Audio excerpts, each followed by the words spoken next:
Saya untuk di penegakan hukum, saya akan membela yang benar dan akan menghukum orang yang salah menghukum. Termasuk hakim, polisi, jaksa yang salah menghukum, saya hukum.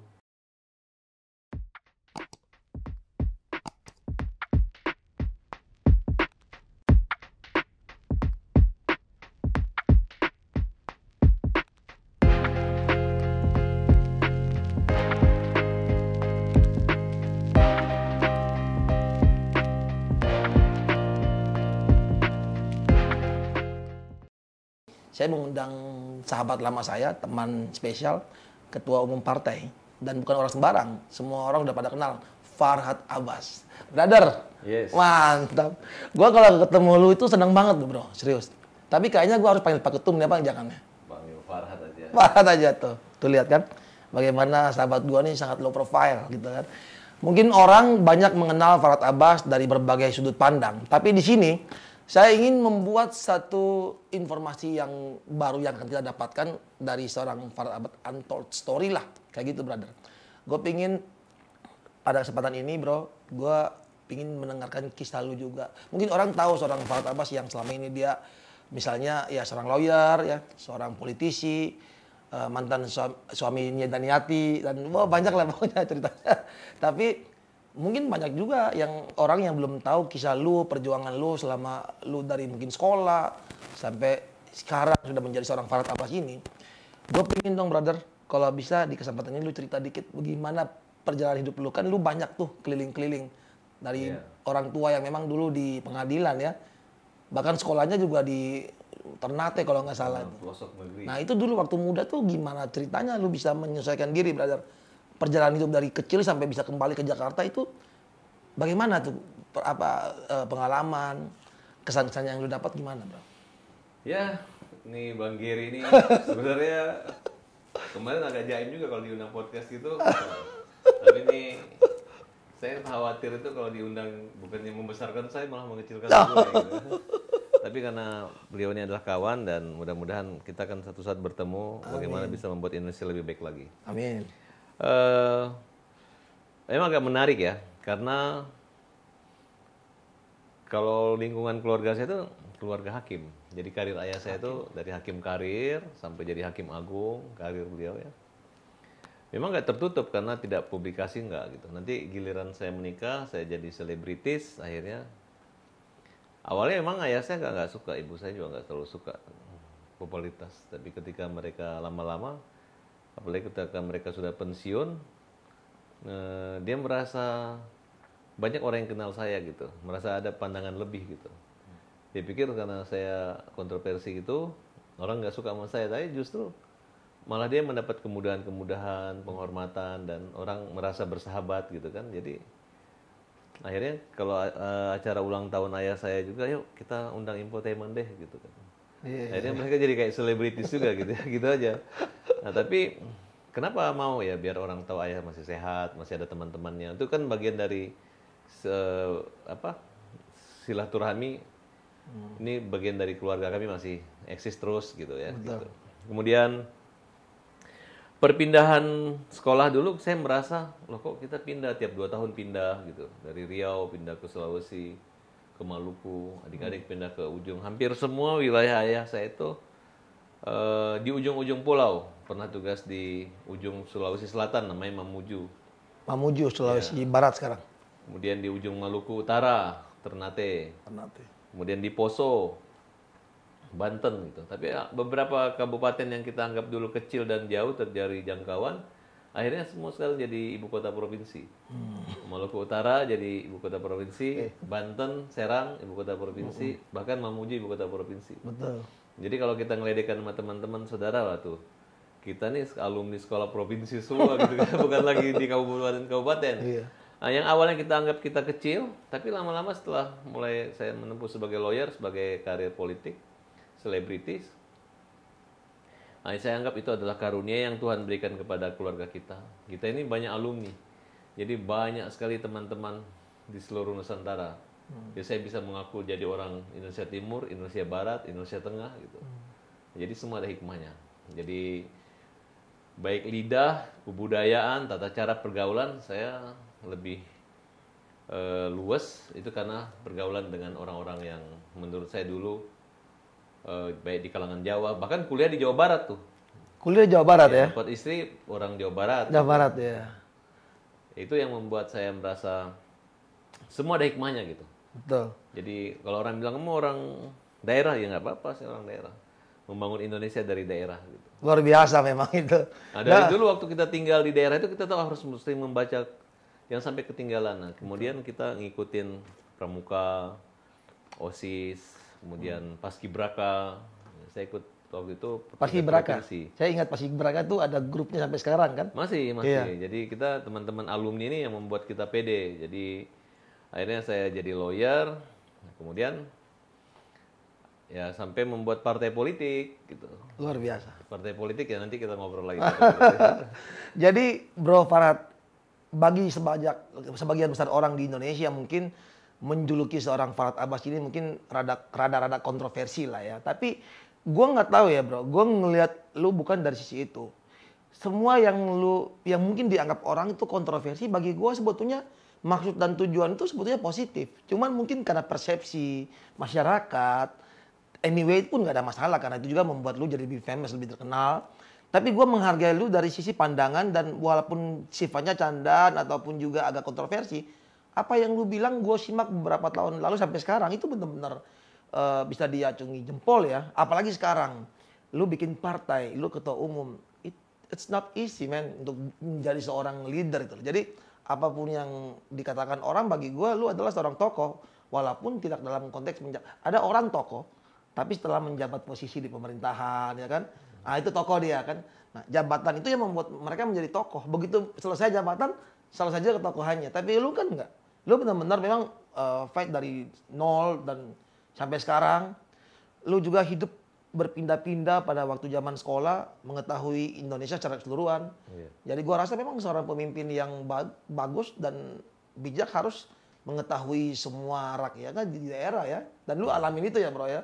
Sampai saat ini sering ke daerah-daerah. Iya, gue lihat hidup lu tetap menjalin bahagia. hubungan silaturahmi dengan orang-orang Sulawesi, Maluku. Iya. Gue masih ingat lu, gue nggak ingat pasti tapi gue ingat lu sekolah di Ternate. Gue ingat waktu itu Ternate, SMA 1 Ternate. Teman-teman Ternate tuh. Nah, lihat ini alumni Ternate mesti bangga dong kalau kalian berada dalam posisi. Jadi SMA saya itu 2, di Poso dan Ternate. Di Poso juga ya? Di Poso, di daerah kerusuhan waktu itu memang saya pikir wah udah nggak ada lagi namanya Poso, nggak ada lagi nama Ternate. Tapi teman-teman sampai sekarang mereka sukses semua rata-rata. Luar biasa bro. Jadi sekarang gue mau nanya ke lu bro, kalau dalam konteks berpolitik, gue tahu lu adalah seorang lawyer, seorang selebritis, kita kenal lama. Tapi sebagai politisi atau seorang ketua umum ya, gue lihat di postingan-postingan Pandai, lu siap jadi presiden ya 2024 ya? Iya. Apa yang memotivasi lu sampai akhirnya benar-benar pingin mencapai tujuan? Jadi gini, dulu pikiran saya itu setiap orang harus punya kepribadian, jiwa dan pemikiran seorang presiden gitu. Karena waktu zaman masih SMP tuh aku suka baca buku-buku tentang pemimpin-pemimpin dunia gitu. Makanya kalau ada yang ngejek saya, Farhad kamu mimpi ya mau jadi presiden gitu. Saya enggak, saya jelasin begini. Waktu kecil itu, waktu ayah saya, ibu saya mengandung saya, itu ayah saya memberi nama saya itu nama seorang kepala negara gitu. Jadi dulu ada nama Perdana Menteri adat saya itu namanya Farhad Abbas. Farhad Abbas ya betul. Nah, jadi waktu beliau berdoa itu ya mudah-mudahan suatu saat kelak anaknya bisa punya jadi pemimpin kan kira-kira seperti itu. Jadi saya nggak kaget lagi, kalau kalian jangan kaget kalau suatu saat saya jadi presiden gitu, karena memang doa kita memang nama itu gitu satu. Betul. Kemudian waktu ikut kuis kata pedi survei di beberapa media. 5 tahun lalu ya? Bukan 2014 ya. Waktu yang untuk saya kaget. Zaman Pak Jokowi pertama kali kan? Ya. Iya. Itu nama saya masuk nomor 1. Jadi calon presiden muda apabila dilakukan pemilihan dan popularitas sangat tinggi itu nama saya nomor 1, 23%. Oh luar biasa. Nah, Jokowi cuma 16%, kemudian nyusul Bu Megawati tingkat ke-10 gitu. Jadi saya kaget, tapi karena kita nggak punya partai, akhirnya kita berjalan gitu. Lama-lama saya mengikuti berbagai partai politik, saya lihat loh, sayang banget ya kita sudah melalui masa reformasi 98 kok negara kita masih seperti ini gitu. Nah, di sini terbetik oleh saya bahwa ada namanya oligarki gitu. Lama-lama saya mulai mencoba gitu. Saya mulai mencari kita buat partai dari lambang dulu nih. Saya buat lambangnya itu gajah gitu. Karena maksud saya gajah itu adalah kokoh gitu, kayak Amerika kan gajah juga ya. Kemudian dari kalimatnya nih, kan semua partai ada Wong Cilik, ada partai restorasi, ada partai kebangkitan, ada partai reformasi gitu. Nah, kita mulai buat namanya partai teladan, generasi teladan. Nah, tagline-nya itu rendah hati. Awalnya saya pikir kalau orang bilang partainya Parhat apa ya? Parhat itu artinya partai rendah hati ya. Saya mau nanti kader-kader partai kita ini bisa lebih rendah hati gitu. Karena saya lihat para caleg maupun eksekutif itu rendah hatinya pada saat mau mencari jabatan, mencari suara. Giliran mereka sudah jadi presiden, gubernur, anggota dewan, mereka sombong gitu. Betul. Bahkan merasa seolah-olah mereka ini nggak ada lagi kepentingan, baik kepentingan pengawasan partai di parlemen maupun di eksekutif itu nggak ada lagi rakyat punya peran. Padahal sebenarnya rakyat menitipkan suara mereka kepada orang ini agar mereka bisa menjadi seperti rakyat yang memperjuangkan kepentingan rakyat. Betul. Nah ini lain, nah, ini berbeda. Ini masyarakat harus kita kembali sadarkan lagi gitu. Betul. Nah, jadi saya mengajak teman-teman yang biasa-biasa saja, nggak perlu orang terlalu terkenal, nggak perlu tokoh, nggak perlu orang kaya, tapi mereka punya kemampuan gitu. Iya. Karena sekarang ini orang-orang kaya, orang-orang berkuasa itu sudah menempatkan anak-anak keluarga mereka, jaringan mereka hanya untuk merebut kekuasaan untuk mengatur ekonomi kesejahteraan dengan cara-cara mereka. Jadi yang kaya semakin kaya, yang miskin semakin miskin gitu. Model-model kapitalis ini udah mulai yang tidak disadari oleh masyarakat. Nah, disitulah saya tertarik membuat partai ini. Nah, kemudian saya akan berusaha membuat sesimpel mungkin. Tadi kalau Mas Gary bilang kontroversi saya, ya memang bahkan saya bilang gue kalau jadi presiden nanti nih, wah, gue akan jadi apa? Kalau sekarang kan perubahan dari sistem peradilan kita, mereka mengutamakan restoratif justice gitu. Sebenarnya itu harusnya dari dulu. Iya. Nah, kita ini nggak ada perubahan, KUHP ini belum ada perubahan. Jadi harusnya coba sebagai pengalaman sebagai lawyer kayak lama ya masalah nyuri buah aja kok harus sidangnya sampai berbulan-bulan gitu. Hal yang simpel ya. Hal yang simpel gitu. Ya kalau mau tegakkan hukuman, ya misalnya presiden laporan kekayaan sekian, anaknya sekian, hartanya dari mana, itu aja lebih gampang gitu. Kayak di Korea kan. Kalau di Korea itu kan nggak ada pandang bulu gitu. Oke, lu jadi presiden, lu korupsi, lu harta tidak lapor kekayaan, lu ditangkap gitu mereka. Nah kalau kita saya lihat di sini, hukum itu, kalau dulu ya hukum untuk mencari keadilan. Nah, kalau sekarang terjadi hukum ini untuk melindungi gitu. Coba perhatiin deh, semua produk hukum yang dibuat saat ini Lebih ke melindungi. Ya untuk menghajar lawan politik, melindungi orang-orang yang berkuasa saat ini gitu. Jadi, nah ini yang saya lagi coba mencarikan bagaimana masyarakat bisa berpikir jernih dan terang sehingga nanti pada saat pemilihan nanti kalian nggak usah lagi memilih dengan menggunakan uang-uang, karena partai-partai sekarang yang mendapat jatah untuk melakukan vaksin itu kan hanya untuk merasa rakyat yang divaksin itu, oh aku akan milih partai ini karena dia melakukan vaksin, kan banyak gitu kan. Coba pikir ngapain partai ngurus-ngurusnya begitu-gitu jadi vaksin itu sudah keluar dari jalur sebenarnya cuma untuk sehat. Ya digunakan untuk kepentingan itu. Nah, bagaimana partai-partai baru ini berkompetisi dengan partai-partai yang sudah ada, kita pasti kalah dong. Iya betul. Nah, tapi saya yakin, kenapa saya mau jadi calon presiden, karena saya belum melihat ada satu orang pun, baik presiden maupun pemimpin di negeri ini yang bisa memberi kesejahteraan buat rakyat. Nggak ada. Betul. Baik di tingkat bupati, gubernur, wali kota, saya anggap nggak ada. Nah, makanya saya ngajak, kalau perlu Bang Gerejo aja calon presiden pun nggak ada masalah. Iya benar loh. Karena saingan kita siapa gitu kan. Nah, mumpung ini momentum gitu. Kalau ketika kalian muncul, ya maksud saya harus jadi calon presiden yang berkualitas. Apa yang kalian janjikan, janji politiknya apa suatu saat nanti gitu. Kalau saya untuk dipenegangkan hukum, saya akan membela yang benar. dan akan menghukum orang yang salah menghukum gitu. Termasuk hakim, polisi, jaksa yang salah menghukum, saya hukum. Betul. Ini contoh. Polisi menembak grupnya Habib Rizik. Diproses Oh, hukum. yang kemarin ya. Ya, ini kan satu contoh diproses hukum. Taruhlah itu opermah lah dalam keadaan terpaksa.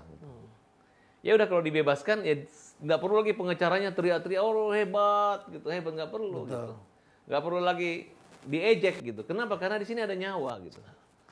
Kalau sudah ada nyawa ini ya memang harusnya kalau saya jadi pengacara polisi-polisi yang bebas sih, ya kami berterima kasih ada keputusan yang adil, tapi kami tetap menjunjung tinggi hak asasi manusia dan turut prihatin dengan kejadian ini. Gitu. Seharusnya begitu, bukan Seharusnya begitu. seolah-olah hebat-hebat itu kan menyakiti proses itu. Dia sense of humanity-nya nggak ada sama sekali ya dalam Kurang. situasi Dia seperti pikirnya itu. kayak lagi berlomba Iya. bola gitu ya, lagi bertanding sepak bola, menang kalah lalu kita itu gitu kadang-kala ya. nggak mengerti gitu. Padahal menurut saya, Gua setuju, Bro. ya kalau memang begitu, kalau memang seandainya, ya ini kayak main-main gitu. Iya. Sementara ini nyawa orang. Terlepas dari apapun yang menjadi perbuatan mereka, Iya. ada nyawa yang akhirnya hilang ya. Dan itu kita sebagai sesama manusia perlu untuk kita sadari bahwa ini kan sama gini bro, semacam di samping kita ada orang pengemis dan kita jalan sambil makan, buang makan. Seperti itu ya, kita kurang sense of humanity-nya bagaimana melihat orang lain yang dalam keadaan susah. Sementara kita, jadi harus dijaga. Gue setuju bro sebetulnya tuh. Kalau kita seharusnya kita jaga, jangan kita membuat dia sebagai semacam selebrasi ya. Nah, saya kan dukung nih kayak Jaksa Agung, Kapolri, Restoratif Justice kan. Nah, kemudian misalnya dia mengembalikan keadaan semula, dilakukan mediasi, itu harusnya selesai. Betul, Sehingga kita nggak perlu nambah hakim banyak-banyak gitu. betul. Kemudian pemilihan proses hakim-hakim, pengrekrutan hakim itu ya kan kita udah banyak hakim. Gampang kok mencari hakim yang benar dan jujur itu ketahuan itu. Sekarang kalau ada hakim dari pengadilan negeri, pengadilan tinggi, mereka udah berpengalaman ikut cari calon hakim agung. Kemudian tiba-tiba nggak lulus 5 orang karena alasan berarti harusnya dia berhenti juga dong jadi hakim. Iya. Ya kan harusnya diberi kesempatan kepada hakim-hakim daerah yang bagus untuk menjadi hakim agung. Kalau perlu ditunjuk gitu. Saya kalau jadi presiden nanti saya akan cari sendiri hakim-hakim agung yang benar, gampang, nggak perlu dites-tes pakai partai politik sekarang sehingga nanti ada suara terbanyak, nggak perlu gitu. Mudah banget. Di Amerika hakim agung cuma 9 orang, Indonesia kok bisa sampai. Iya. Jadi beberapa penegak hukum sudah melakukan studi banding ke Belanda maupun di Singapura. Ya hampir 90% katanya perkara dideponir dengan alasan sudah selesai. Dianggap bisa melakukan restoratif justice. Kan bagus tuh Betul. di luar negeri. Kenapa Indonesia baru saat ini terjadi gitu? Kenapa nggak dari Ya dulu kan ya? hukum zaman-zaman di Persut ngapain? Sidang antri di pengadilan harusnya. Betul. Misalnya ini maling. Nah, ketika dia maling ditangkap. Nah, ketika dia mengganti atau minta maaf. Nah, kadangkala orang berpikir gini, hukum Islam itu tidak manusiawi. Ini saya memberi contoh. Karena hukum Islam itu ada cambuk, ada mati. Padahal sebenarnya hukum Islam itu manusiawi menurut saya. Kenapa? Pertama, kalau membunuh dimaafkan bisa. Kalau kita kan nggak ada, tetap melalui proses. Nah, kalau mencuri, potong tangan. Memang kesannya kejam. Nah, kalau obat-obatan dicambuk gitu. Nah, sekarang saya mau tanya, kalau kalian dihukum Indonesia itu minimal 4 tahun. Mana pilih dicambuk 20 kali atau di penjara 40 tahun, 40 hari, 4 tahun. Ya kan? 4 tahun lama loh, nggak gampang sembarang. Lama. Ya benar itu. Kalau pasti orang bilang dicambuk karena Islam juga nyambuknya bukan nyambuk begini, ini nempel gitu. Nah, jadi menurut saya Lebih fair. iya, dan orang kalau dikena hukum cambuk itu malu untuk melakukan kedua kalinya gitu. Sedangkan kita ada beberapa artis berkali-kali berulang-ulang karena merasa ada sistemnya. Kalau kita lihat dari Menko Polkam itu kan jangan sampai terjadi industrialisasi hukum. Industrialisasi hukum ya. Nah, ya kan jangan sampai terjadi. Itu menurut saya itu memang karena memang cara perekrutan hakim itu ya seperti cara perekrutan pegawai-pegawai lainnya gitu. Mereka tamat SMA, kuliah, jadi hakim gitu. Jadi sama semua jenjangnya sama Iya. kayak yang lain ya. Harusnya kan tidak perlu sebanyak itu karena artinya Kalau polisi bisa dari awal bisa memilah satu kasus, bisa diselesaikan dengan misalnya ada mafia tanah nih. Nah, diselesaikan dengan cara-cara kamu ambil tanah loh, nanti kamu dihukum percuma, ini lebih bagus kamu selesaikan gitu. Selesai kan. Betul nggak? Nggak perlu harus sidang lama, akhirnya nanti menumpuk perkara di pengadilan. Gitu. Sebetulnya itu sama seperti keinginan Jokowi dalam pengurusan surat-surat dan lain-lain kan. Dia memutuskan rantai-rantai yang begitu panjang. Nah, dilakukan juga dong di dalam hukum sebetulnya kan. Harusnya. Jadi kalau kita lihat semangatnya presiden saat ini, pengurusan izin surat dulu panjang, di-cut tinggal langsung jadi. Nah, coba dong di dalam hukum juga begitu. Jadi saya kalau jadi presiden, kalau ada perkara kecil saya harus bisa intervensi masuk. Kalau sekarang, oh Pak Presiden, perkaranya masih di pengadilan negeri. Habis itu tunggu banding, panjang, tunggu kasasi, tunggu PK, tunggu minta gerasi, panjang banget. Panjang banget. Ya kan? Betul. Jadi akhirnya kayaknya orang itu jauh dari keadilan. Orang Terus itu jauh kedua, Pak Kapolri juga ngomong, kita akan menindak semua mafia tanah. Sekarang udah berapa mafia tanah ditahan gitu. Berarti kan kalau mafia tanahnya ditahan nggak ada, berarti nggak ada mafia gitu. Iya. Betul nggak? Sementara pada waktu kalimat bilang mafia, means sudah ada sebenarnya, sudah eksis kan. Kalau bicara mafia itu tidak pernah bekerja sendiri. Mafia itu lebih identik dari aparatur negara, pejabat hukum, Ada ini. yang memberi kemudahan kepada orang gitu. Yang mafia itu sebenarnya bukan pelaku mafianya itu, tapi adalah penegak hukum itu. Penegak hukum, oknum ya. hukum. Jadi tanpa ada orang yang punya otoriti, tidak akan terjadi yang namanya mafia. Karena ada kerjasama, baru melahirkan yang namanya mafia. Silakan itu, brother. Tapi luar biasa nih memang, bahwa kalau menurut gua, apa yang menjadi pandangan lu terhadap bagaimana membuat inovasi atau revolusi tentang hukum di Indonesia? Saya yakin bahwa ke depan Indonesia akan jauh lebih baik. Karena bagi saya, kita bicara kemanusiaan, kita bicara apapun juga, yang menjadi terkendala belum bisa mencapai tujuan itu adalah karena keadilan itu belum terjadi. Benar nggak? Dan lu menjelaskan dari sisi itu, bagaimana membuka ruang yang luas terhadap keadilan yang adil dan bukan dalam konteks untuk memproteksi penguasa-penguasa ataupun pemegang kekuasaan di negara ini. Satu lagi bro yang bagi gua sangat possible ya. Kita bisa lihat kayak misalnya Presiden Ukraina saat ini juga seorang aktor ya kan. Seorang lagi dalam sorotan nih, aktor lawak. Aktor yang memang komedi ya. Komedian. Sekarang dia menjadi seorang presiden. Bahkan waktu itu dia mengalahkan incumbent dengan jumlah yang sangat signifikan. Iya, jadi hari ini kalau lu bilang mau jadi presiden, bagi gua sangat mungkin kan tuh lah. Mungkin bagi orang lain, itu mah Bro Farhad paling cuma bikin kontroversi. Tapi kalau gua malah ngeliatnya beda. Makanya gua ngajak Bro ke sini ya, karena bagi gua sebetulnya orang seperti Farhad Abbas ini membutuhkan ruang dan panggung untuk bisa menjelaskan. Sebetulnya bukan bro ya. Gue melihat banyak sekali orang-orang di luar sana, baik dalam konteks untuk mencapai tujuan, cita-cita, based on kalian punya visi misi yang gue udah tahu, yang gue mesti kasih ruang. Ada juga orang yang mencari keadilan ya, seperti misalnya contoh Bang Bali, Pak Rudi Ramli, orang-orang seperti itu. Gue ngeliat, gue harus menjadi orang yang membuka ruang gitu loh. Karena kalian semua punya sesuatu yang harus kalian sering dengungkan untuk orang lihat, orang tahu gitu loh. Dan bro juga punya kemampuan itu. Makanya sekali lagi bro, gak gampang untuk orang bikin sebuah partai. Itu gak gampang. Dan sekarang Farhad Abbas adalah seorang ketua partai itu loh. Suka gak suka sekarang seorang ketua partai. Dan Partai Pandai juga masuk dalam nominasi partai yang akan bertarung 2024 bro. Jadi harapan gue adalah kalau bisa apa yang menjadi niat baik bro ini teruslah dibicarakan lah gitu. Karena oligarki itu sebetulnya bertumbuh tanpa kita sadari ya, seperti bro bilang. Yeah. Semakin hari semakin itu. Liberalisme itu terjadi tapi tidak nampak. Tapi dia kelihatan kapitalis, kelihatan sekali itu loh. Kelihatan. Tapi di depan kamera nampaknya tidak gitu loh. Tapi dalam pelaksanaan sehari-hari seperti itu loh. Itu fakta. Itu gue setuju dengan itu. Dan itu yang perlu kita sebagai anak muda ya. Kalau bro gue yakin punya kapasitas dan aku lihat dalam berbagai persyaratan untuk Indonesia masuk gitu kan. Nah kalau kayak gue kan udah gak mungkin lah, tapi kalau kayak bro bisa, jadi kenapa? Kiri kita lebih tidak? hebat dari kita.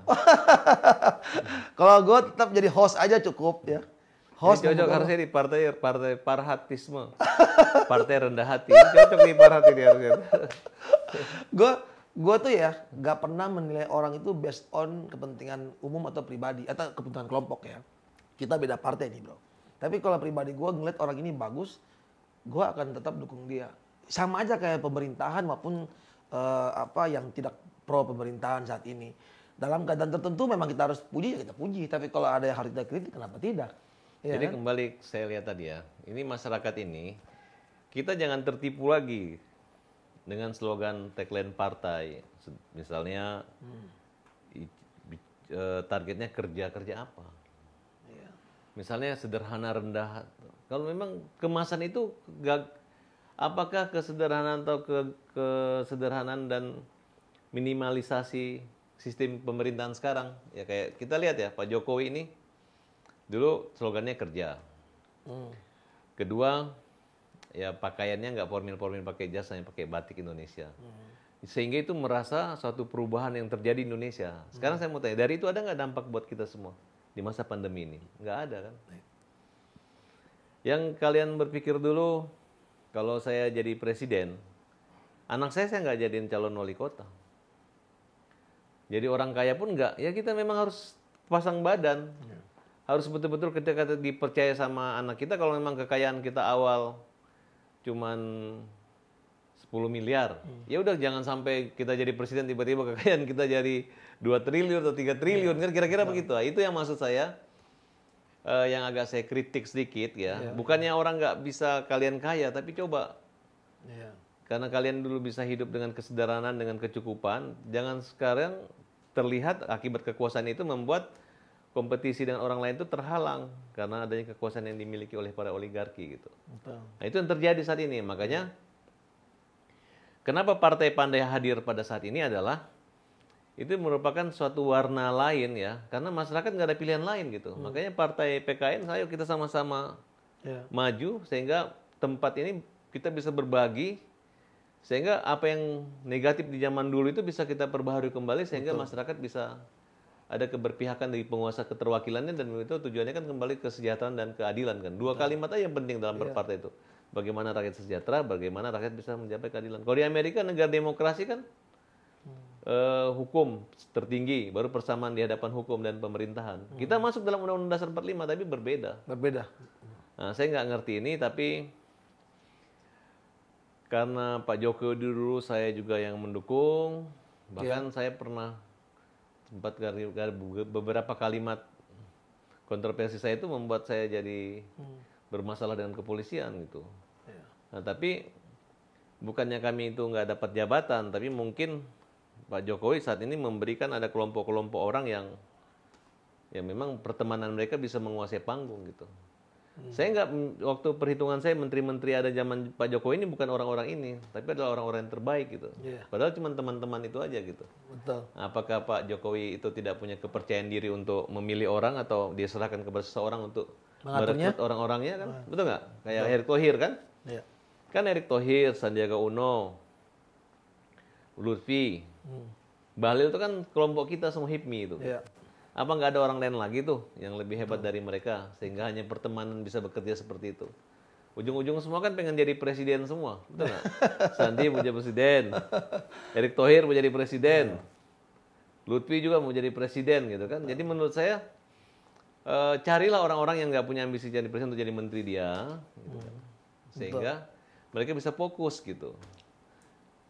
Memang kalau kita lihat saat ini apa namanya dampak yang signifikan belum ada. Walaupun memang dari sisi pembangunan infrastruktur saya lihat cukup luar biasa ya, tetapi Indonesia masih butuh lebih dari itu yang saya lihat. Saya lihat gini, bro. Kalau kita lihat pasal Undang-Undang UUD 45, pasal 34, fakir miskin dan anak-anak terlantar dipelihara oleh negara. Yeah. Menurut saya orang-orang yang ada di pinggir jalan itu sudah harus dipelihara oleh negara. Kalau kita mau merujuk sama aturan, ya kan. Yeah.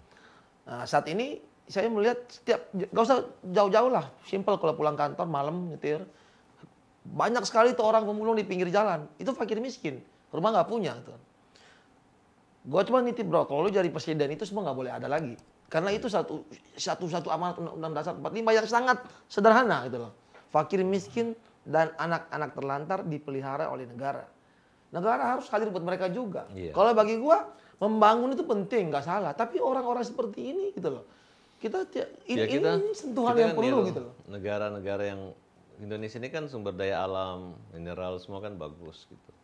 Negara-negara kecil aja dari perdagangan dari ya bukan dari hasil alam pun mereka bisa maju dan jaya. Jadi harusnya presiden ke depan ini termasuk saya juga harus memikir bagaimana rakyat ini adil makmur sejahtera. Iya. Tapi artinya bagaimana pendapatan per kapita itu tinggi gitu. Iya. Kalau perlu ya kalau memang kondisi saat ini dengan jumlah sekian juta bagaimana mereka itu ya kalau BPJS gratis. Orang kan para caleg tuh nawarin cuman asuransi yang Rp5.000 aja bisa kita dapat pengobatan yang mahal kan ada kan zaman 5.000 per bulan gitu. Iya. Ini kita bayar jaminan sosial BPJS tuh seratusan ribu loh. Iya, betul. Ya kan jadi lebih banyak orang yang sehat membayar dibanding orang yang sakit yang ditanggung gitu. Iya. Ya betul nggak kira-kira? Iya. Kemudian kemarin kejadian ada rakyat yang ditolak rumah sakit harus buat KTP meninggal gitu kan. Ya aneh kok dimarahin. Siapa suruh nggak bikin KTP? Kita nggak usah lagi mikir orang yang sakit itu diutamakan gitu. Betul. Jangan harus bikin KTP, kemudian dia meninggal, kemudian dia disalahkan. Itu salah karena nggak punya KTP gitu.